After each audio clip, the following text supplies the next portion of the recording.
Can I start? Yeah, Prabhu, we can start.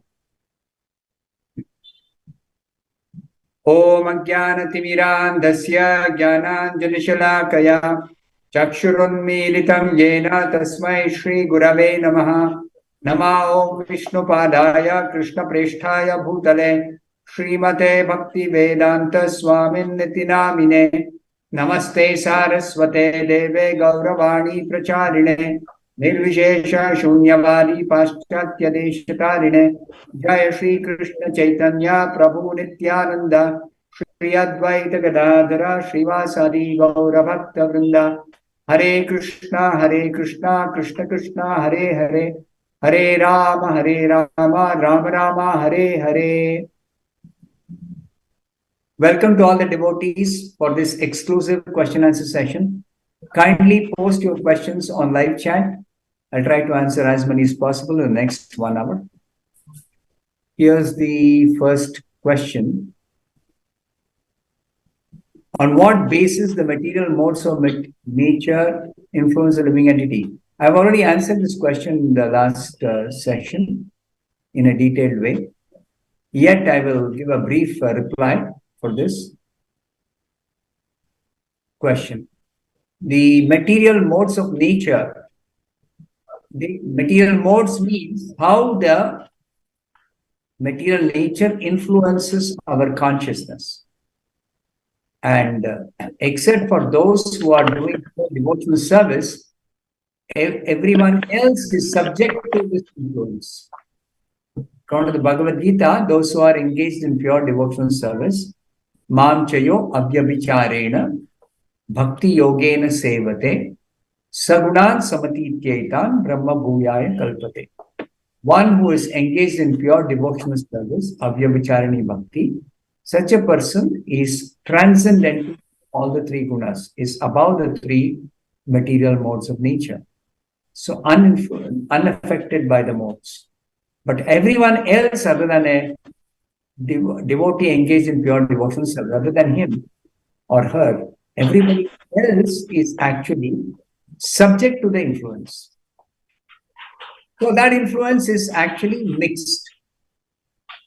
There is some influence of Sattva-guna, some influence of Rajoguna, some influence of Tamoguna, different proportions for different persons according to their acquired nature. Everybody has got an acquired nature. That acquired nature is based on their past activities and past association with material nature itself. So the more you associate with Sattva-guna, the more you become sattvic. The more you associate with Rajoguna, the more you become Rajasic, like that. So these gunas always are a combination. There is no pure goodness or pure ignorance or pure passion, no. Always a combination in this material. Next question. What kind of liberation do the successful Jnana-yogis attain? Now, when you say Jnana-yogis, it refers to those who practice Jnana-yoga as it is given in the scriptures. Now, somebody who practices Jnana-yoga as it is given in the scriptures are eligible for what we call as impersonal liberation. But doesn't mean everybody who practices Jnana-yoga will get impersonal liberation. No. So there may be somebody who's a Jnana-yogi but desires to enjoy cultivation of knowledge in this earth planet. So such a Jnana Yogi, when he practices Jnana Yoga and is successful in that practice, such a Jnana Yogi will get that desire fulfilled. So, not only the practice of Jnana Yoga properly being done according to Shastra or according to the scriptures, but also what is the desire of the particular person, that also matters. Supposing somebody is practicing Jnana Yoga, but they desire to properly understand, who am I? What is God? What is this world? Genuinely seeking a proper understanding of these things in reality. Such a Jnana-yogi is promoted to Bhakti-yoga. So, it is not enough to consider what type of yoga somebody is practicing and what will be the result. No. It also matters what their desire is. Some yogis don't even desire liberation. So they will never get liberation. Those who don't desire liberation, they never get liberation. As long as they don't desire liberation, they will not get it. Next question. How to evaluate our own stage in Bhakti Yoga?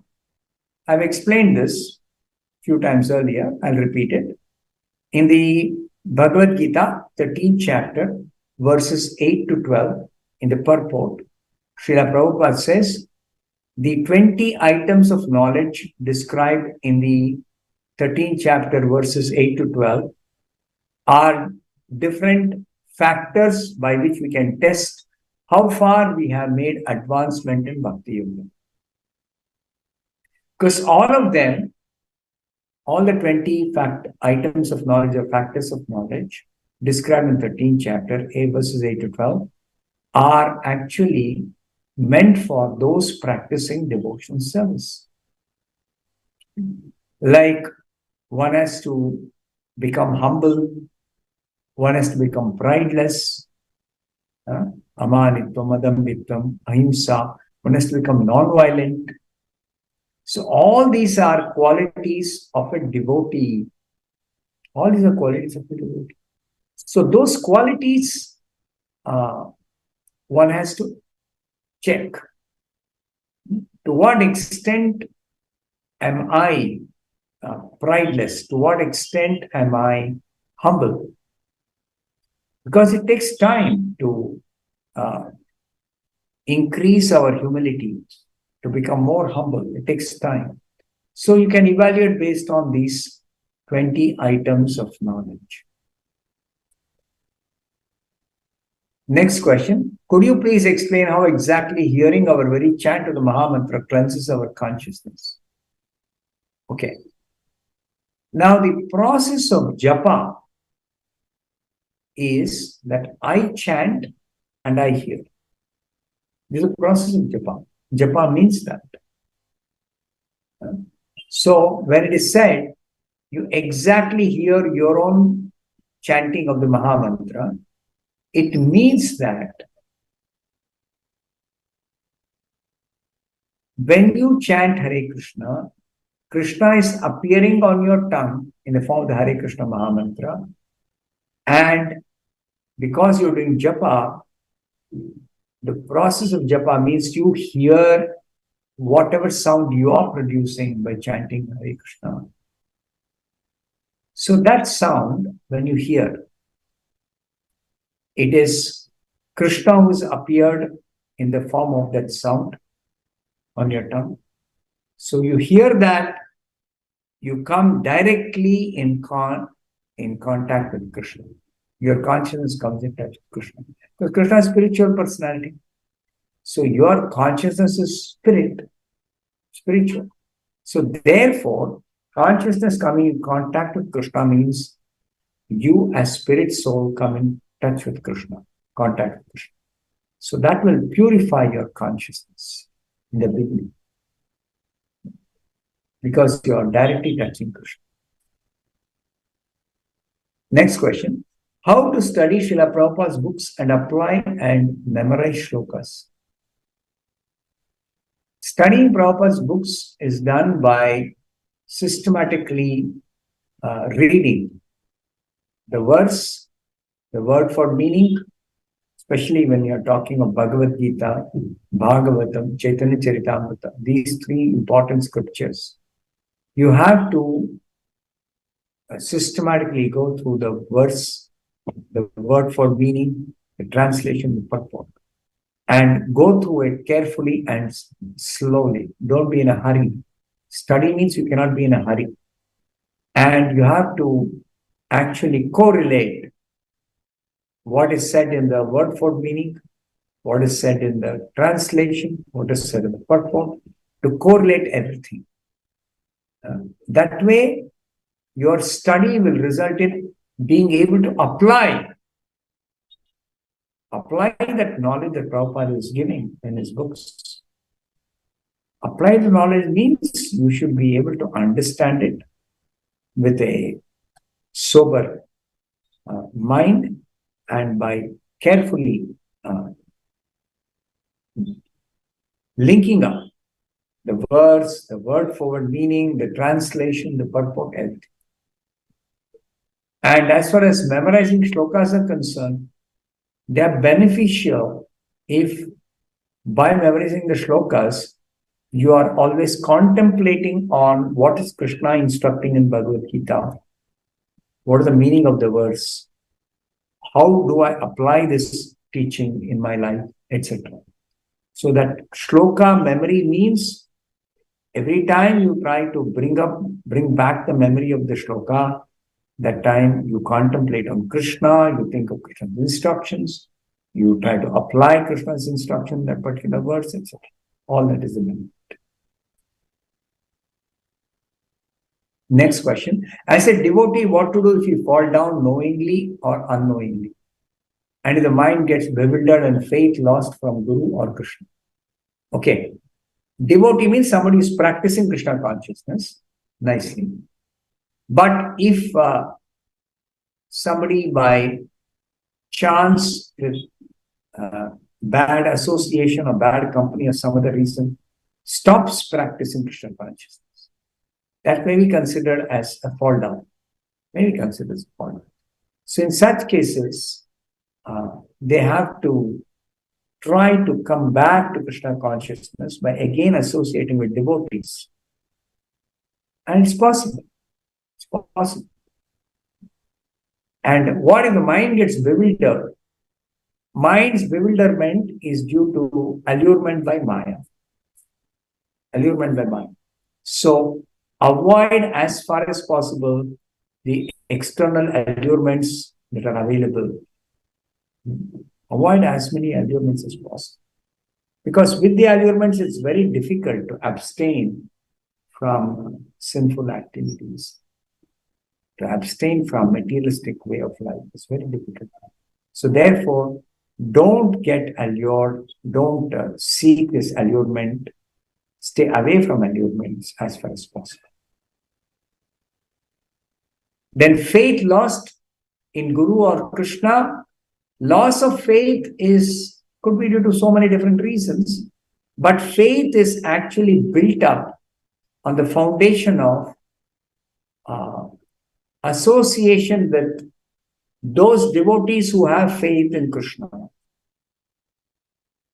And how do you know who has faith in Krishna among the devotees? Those who are sincerely, strictly, seriously following the teachings of Krishna consciousness. They are the ones who have faith, and those who are regularly doing the practice, they have faith. So such people you have to associate with, such people you have to talk, such people you have to mix, and then you'll be able to develop this similar faith. Next question, what would be your greatest advice to humanity?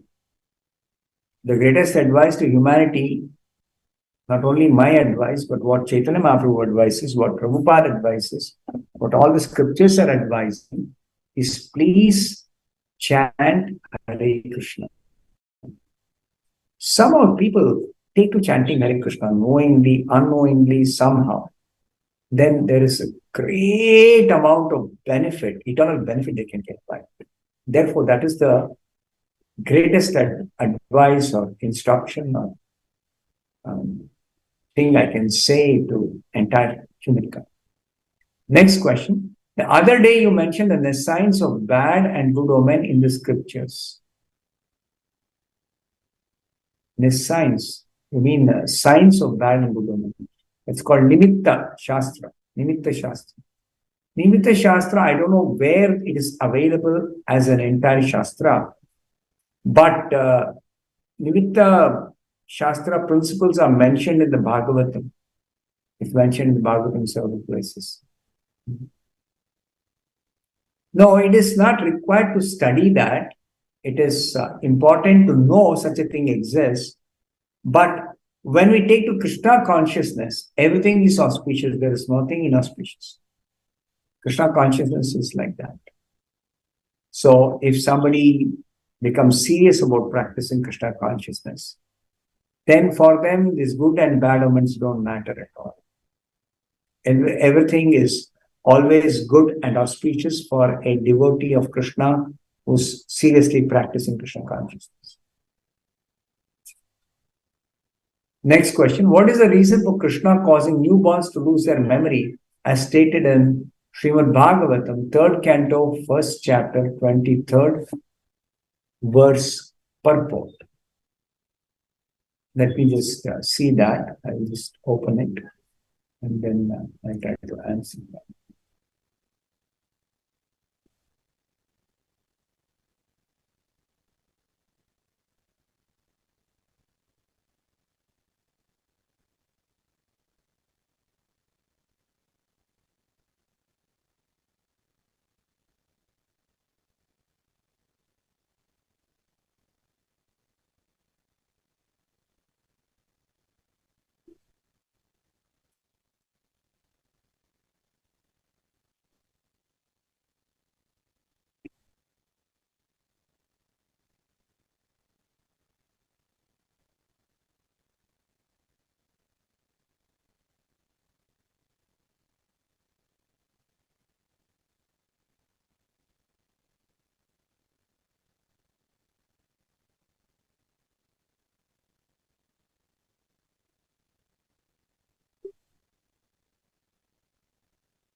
I'm sorry, I'm not able to find newborns losing their memory mentioned in Srimad Bhagavatam, 3rd canto, 1st chapter, 23rd verse purport.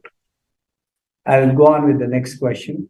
Why is a soul in this material world not allowed to enjoy his her free will other than Krishna?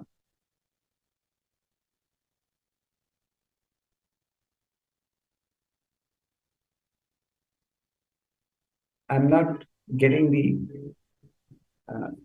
understanding the question itself.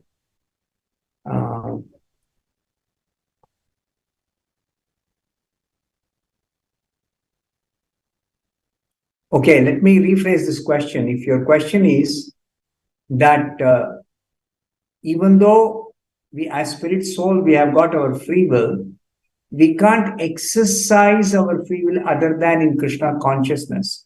Because in the material world, always there is the conditioning by material nature, which is forced upon everybody who is not Krishna conscious. It's forced upon them.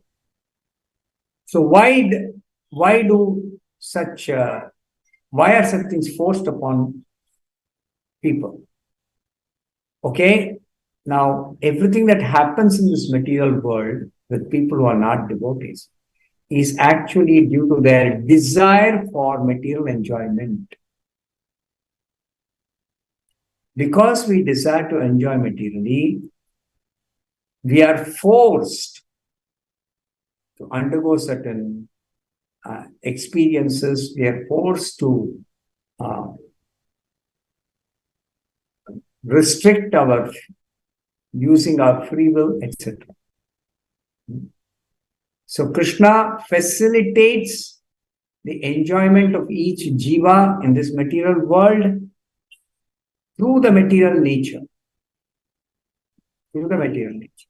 So material nature always influences each person in this material world according to their conditioning. They are forced to act in particular ways.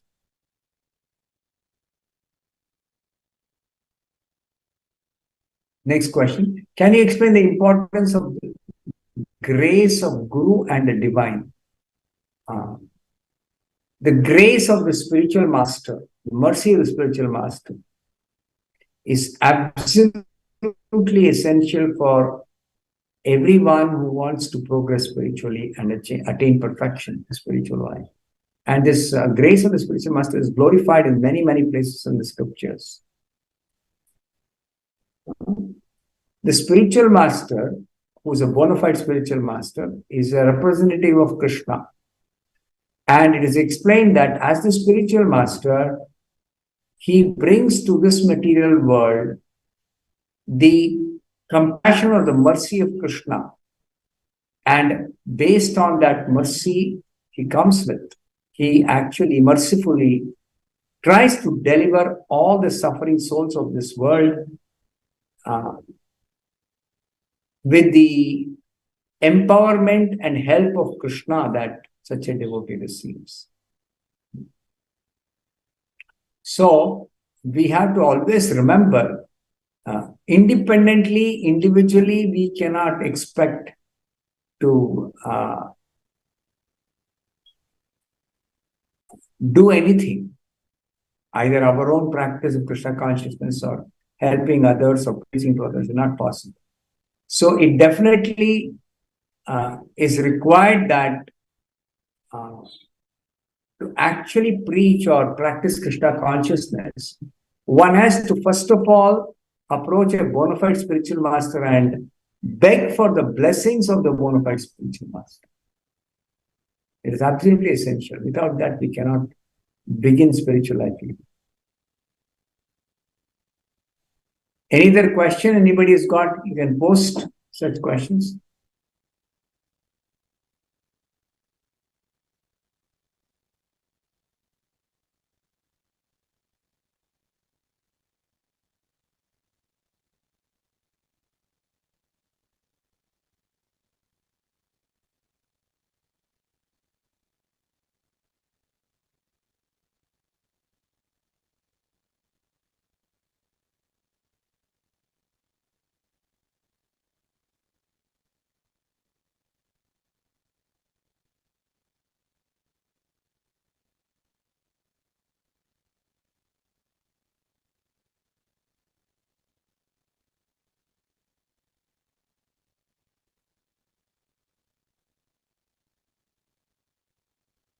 No more questions, then I will close the session.